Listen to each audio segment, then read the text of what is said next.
Hey guys, it's Candy back with another video. Yes, I'm trying my hand again at another crochet blown out kinky straight look.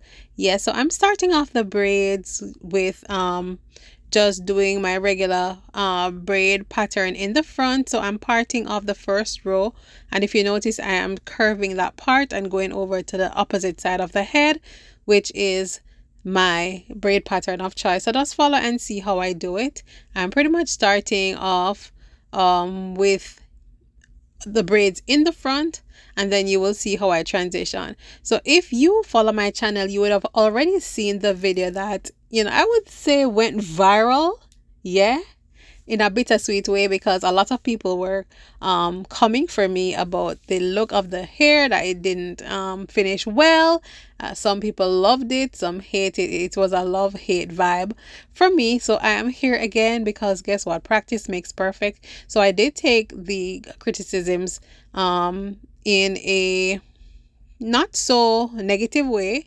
Yeah, I took it as constructive criticism, and so I'm working at it. So as you can see, I braided the two ends of my head first, and then I'm merging those two braids together. That is how I start off today's braid pattern.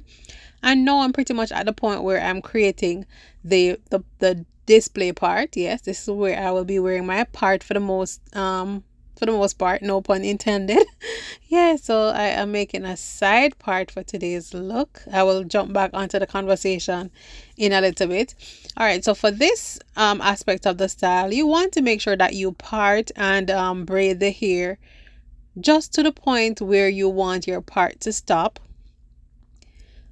And then when you get to that point, you're going to cross over and kind of curve the braid over to the opposite side. Yeah. And keep on braiding. And then you start the other side, the other row for the invisible part or the knotless part, and you just do the same thing. Once you get to the end of where that parting will stop, then you're going to cross over to the opposite side, and it kind of creates a X or a crisscross look, and it will definitely create that anchor that you need to do the invisible part, which you will see later. So now I'm done with the front. Yeah, and what I'm doing is I am going to braid all of the leave out from all of these front braids together from one ear to the next. And this is basically the first step towards creating the beehive. So I'm using the beehive method for the back portion of these braids. And so yes, this is the first step. So you're just continuously braiding. And as you braid, you continue to follow the natural curve of the head, somewhat in a circle. Yes. So you just continue to braid in a circular direction or a circular motion. And you keep parting off extra sections to keep the hair flowing in the same, circular direction. All right. So once you are done, you're going to just end up with one tail, and you braid all the way to the end like so. And then of course I'm using my One True Natural Nourishing Oil Blend, shameless plug, from my product line, just to make sure my hair stays nice and nourished, and using my crochet tool to weave the end of the hair or the tail of the braid underneath my cornrow, so it's no longer visible. This is how it looks. Not the neatest, not the best, but it doesn't matter because the hair that I'm putting in will be pretty big, so the hair will be covered, the braids will be covered. So now I'm cutting the braiding hair and making sure to feather that blunt end that was created from the cutting. And once it is blended and feathered, we are good to go. Now for the installation, we're inserting our crochet tool, attaching the hair, pulling it through, and I'm using my fingers to pull through one piece of the hair, twist, pull the same piece through, and it will create that invisible or knotless look in the back. And I'm just doing this option just in case I decide to pull the hair up in a ponytail. It will look as if the hair is growing through my scalp. So again, attach the hair, pull it through. The key is to only pull one piece of the hair through the loop and leave the other piece on the other side. So when it lifts up, it will actually cover the cornrows. All right, so I've done the same thing for the entire row in the back. I know I'm, in the middle, and the regular braid pattern is fine for the middle. So pull the hair through, and you just pull both pieces through, twist, and slide to knot. Pull both pieces, twist, and pull again. So you're just double knotting to make sure that the hair is secure enough.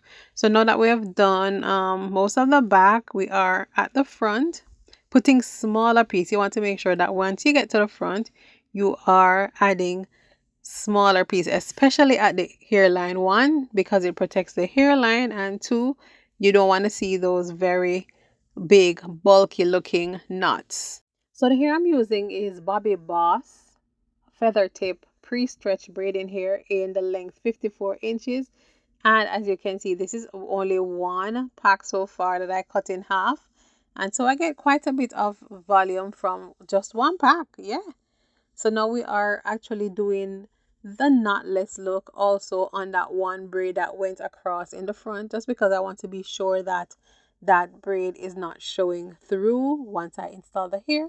So I'm just being careful to use the knotless method so it has more coverage for that braid. All right, so pulling it through, and again pulling only one piece of braid through the loop, twisting and pulling it through again just to secure it, and then you draw the hair to tighten, or pull the hair to tighten. Again, push the crochet needle in underneath the braid, attach,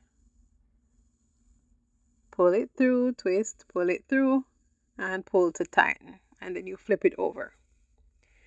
All right, so yeah, I already went ahead, did an invisible part in the middle just in case I want to switch it up a bit. I'm a side part kind of girl, but just wanted options. So now I'm going to show you how I do the invisible part in the front, inserting the crochet, attaching, closing, pulling through. Use your fingers to pull through the loop, put through the loop, and then you pull one piece of the hair through the loop, twist the loop, pull the hair through the loop again, and then you pull to tighten, and then you just flip the other piece over the cornrow. Yeah, and you just continue doing that same step. Just watch to follow. Again, the hair is Bobby Boss feather tip pre-stretch braiding hair in the length 54 inches, color 1B, and I did only use less than a pack, guys. Each pack has 3 bundles, and I legit only used 2 of the 3 bundles. So you only need 1 pack for this look if you're trying to create the very exact look or the same volume. All right, so I am just about finishing up the knotless part, doing I think just about the last one for you guys, and then we are gonna just show you guys the finished look. Yes, I love the texture of this hair. It really mimics blown out natural hair very well. Yeah. All right, so you can already see it starting to come together, and this is how it looked. Leo the lion coming through. Yeah, but so this is the volume. You could go bigger if you wanted bigger. I am actually trimming the hair just to, get a more even look at the ends, getting rid of any stragglers that might be, on the hair at the ends, giving it a little bit of layered look of sorts. Yes.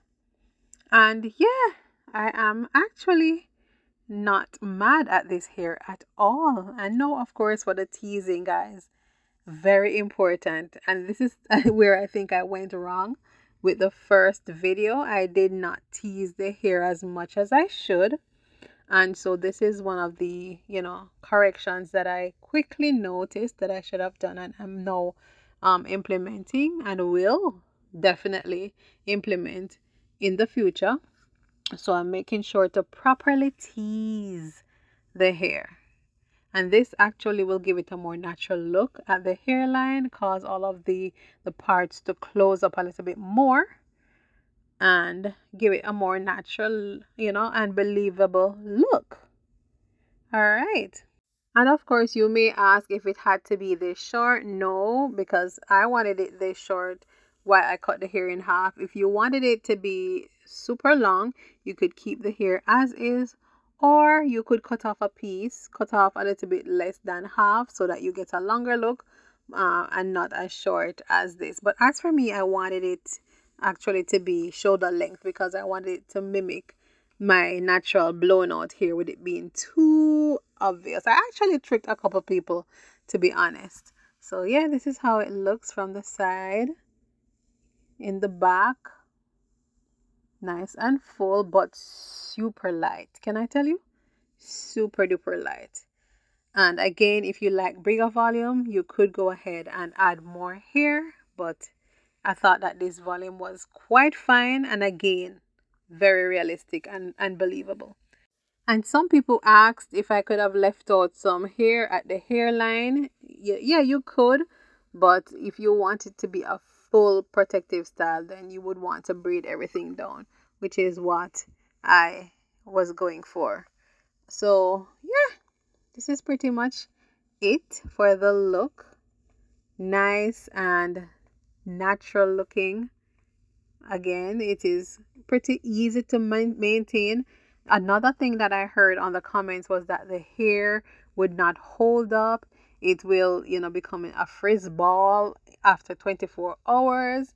It would get tangled. Lies. I'm telling you, lies. Maybe it depends on the type of hair that you use. But this hair, I had it in for a quick 3 weeks, and I only took it down because I had to install another hairstyle for a specific occasion, but the hair did not tangle at all. It didn't give me any issues, maybe because of the length, I do not know, but it was pretty good. Yeah, so just popping in with this video. Hopefully you guys like it. Comment down below and let me know if you guys would rock it, if I pulled it off, if there was any improvement, and we will definitely talk on the next one. Bye.